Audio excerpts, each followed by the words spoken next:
అయ్యప్ప దీక్ష, అయ్యప్ప పేరు కానీ, అయ్యప్పకుండే ఇతర నామధేయాలు కానీ ఇప్పుడు వచ్చినవి కాదండి. మీరు అయ్యప్ప పేరు కొత్తగా వినొచ్చు, కానీ అయ్యప్ప ధర్మంలో బాగా వినపడే మరొక పేరు ధర్మశాస్త. ఈ శాస్త శబ్దం విష్ణు సహస్రనామంలో ఉంది. అజో దుర్మర్షణ శాస్త అని ఉంటుంది, చూసుకోండి. అజహ దుర్మర్షణ శాస్త.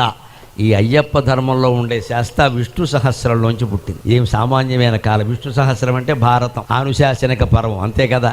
భారతం ఎప్పటిది? 5000 ఏళ్ల క్రితానే. అజో దుర్మర్షణ శాస్త అజక దుర్మర్షణ శాస్త అజక. మళ్ళీ పుట్టుక లేకుండా ఉండాలి అంటే దుర్మర్షణ, ఎవరూ నిన్ను అణిచివేయకుండా ఉండాలి అంటే, నీ ధర్మంలో నువ్వు నిక్కచ్చిగా ఉండాలి అంటే శాస్త, అందరినీ శాసించే విధానంగా నువ్వు ఉండాలి అంటే అయ్యప్ప దీక్షను అనుసరించాలి.